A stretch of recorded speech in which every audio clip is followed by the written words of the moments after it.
جی، فیصل آباد کے لیے ایک بڑی اہم خبر کہ ہمارے یہاں پہ گارڈن محلہ فیصل آباد مساق المال کے بالکل پیچھے ہی بڑے اہم علماء کرام آ رہے ہیں جو مصر سے اور تنزانیہ سے ہیں، اور جہاں مدرسہ حسان بن ثابت ہے اس کو قاری غلام عباس سیالوی صاحب رن کر رہے ہیں، اور یہ بڑے ہی اہم ہے تقریب سیچرڈے کو دوپہر زور کے بعد۔ آئے ہم قاری صاحب سے بات کرتے ہیں اور ان سے اس تقریب کے بارے میں جاننے کی کوشش کرتے ہیں۔ جی، السلام علیکم قاری صاحب۔ وعلیکم السلام ورحمۃ اللہ وبرکاتہ جناب۔ اچھا قاری صاحب، یہ بڑا اہم تقریب ہونے جا رہی ہے جس میں اپنا ہمارے تنزانیہ سے اور مصر سے علماء کرام آ رہے ہیں، تھوڑی سی اس تقریب کے بارے میں ذرا ہمیں بتائیے۔ جی، یہ علماء کرام جو ہے نا آئے ہوئے ہیں، پروگرام مختلف جگہوں پہ کر رہے ہیں، مختلف شہروں میں۔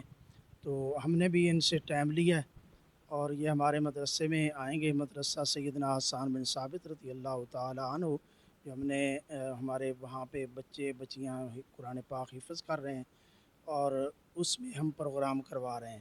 تو وہ آئیں گے اور ہمارے پاس وہاں پروگرام جو ہے اس میں تلاوت فرمائیں گے۔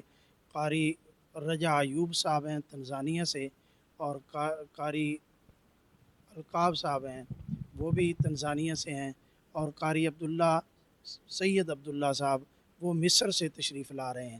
تو ہمارے فیصل آباد کی ایک مشہور و معروف شخصیت ہیں قاری غلام مصطفیٰ نعیمی صاحب، وہ ملک سے باہر بھی تلاوت کے لیے جاتے ہیں۔ تو قرآن کریم کی تلاوت ہوگی اور علماء کرام طلباء مدارس کے وہ تشریف لائیں گے اور سنیں گے۔ میں تمام دوستوں سے گزارش کروں گا کہ وہ تشریف لائیں اور اس محفل کو چار چاند لگائیں۔ اور ایک اور ہمارے قاری صاحب ہیں، پی ٹی وی کے قاری صاحب ہیں، قاری محمد انیس نعیمی صاحب، وہ چنیوٹ سے تشریف لائیں گے۔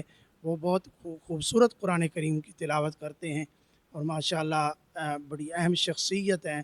اللہ رب العزت ان کے علم و عمل میں برکتیں عطا فرمائے۔ جیسا کہ ابھی انہوں نے بتایا کہ یہ ایک بڑی پرنور محفل ہے جس میں نہ صرف پاکستان سے ڈفرینٹ شہروں سے ہمارے علماء کرام آ رہے ہیں، بلکہ انٹرنیشنل سے تنزانیہ سے اور مصر سے بھی آ رہے ہیں۔ تو 26 اکتوبر آپ نے یاد رکھنی ہے، دوپہر زور کے بعد زور سے عصر کا ٹائم ہوگا، تو آپ کو انشاءاللہ ان کی تلاوت اور بیان وغیرہ ہوں گے، اور پلس آپ کو ان سے ملنے کا موقع بھی ملے گا۔ جی